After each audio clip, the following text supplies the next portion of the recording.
Hi guys, Chuck here for thecheapbastard.net, and when the power goes out, nothing sucks worse or makes you feel more vulnerable and exposed to the elements. And it really underscores the need to take care of the three components of survival and comfort, which are essentially food, water, and shelter. And today I'm going to show you a quick lesson on how to address two of those three things with something that you normally throw out anyways. So stand by, watch this. What we're going to do is take a basic 2-liter bottle that you would use for soda, or you buy at the store for 99 cents to $2. Once you're done with it, instead of throwing it in the recycling bin, or instead of tossing it in the trash, even worse, you're gonna rinse it out first. A little hot water with some soap in there, rinse it out nice and clean. Now remember, soda bottles are made pretty tough, in both structurally and in terms of its composition. They're meant to contain really acidic products, you know, like cola, ginger ale, things with a lot of sugar and acid inside them. So it makes them really solid for what we're going to do here today, which is add water to it and use it to not only save money, but in order to CYA in the event of an emergency and a blackout, and you're going to reap the benefits from it. So the first thing we're going to do is we clean out the bottle as best as possible. Use some soap and water, just enough. It gets clean enough, no scum, no debris, and you smell no remnants in terms of the previous contents. Cap it off, never throw out the caps. This is really the seal to the deal right here. And we're going to take this bottle and we're going to bring it down to our freezer downstairs. That's where we keep our meats or our bulk produce. And I'm going to show you what we're going to do next. Hang on.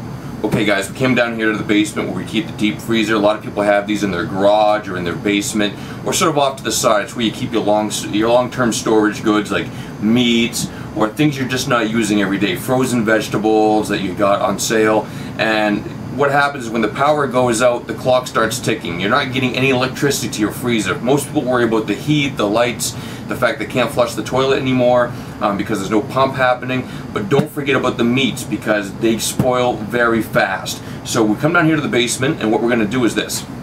Stay with me. Now, remember our ginger ale bottle? And see, I filled it about 3/4, about 4/5 of the way to the top here. I left just enough air at the top for expansion. What we're going to do is we're going to pop it inside the freezer. And we're going to do this once a week, twice a week. Whenever we have a 2-liter bottle that's empty, instead of tossing it away, we're going to take it, fill it just above the label here so you have enough room so that when this water turns to ice, it expands. And then you're going to pop it in the freezer. Take it, throw it in there, close the lid, forget about it. And I'm going to explain why we're doing this in a second.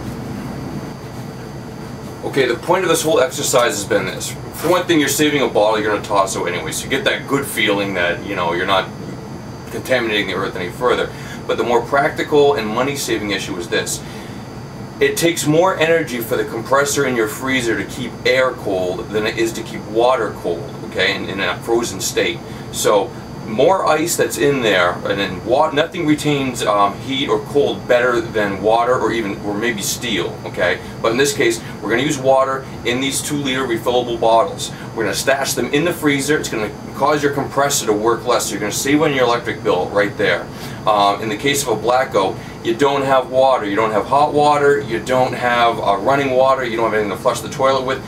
You've now got something, you've got a reserve backup water supply in case a power outage should last more than a few hours or more than a day. You now have water to cook with, to wash up with, to do whatever you need to do with, basically. And sort of the third thing is, it keeps your meat cold. Now, as soon as that power goes out, the clock starts ticking, and everything gets warmer in there gradually. If you put a thermometer in there, you would be able to see it rise over hours until the meat actually reaches room temperature. The meat is spoiled, you lose the money, you got to toss it out. So it's a win-win-win all the way around for something you would normally just throw out anyways. So think ahead, and when you run out of space here, when you have to add more meat or more frozen vegetables in there, you simply pop out the 2-liter bottle, put it on a shelf in your basement, and it's ready to use next time.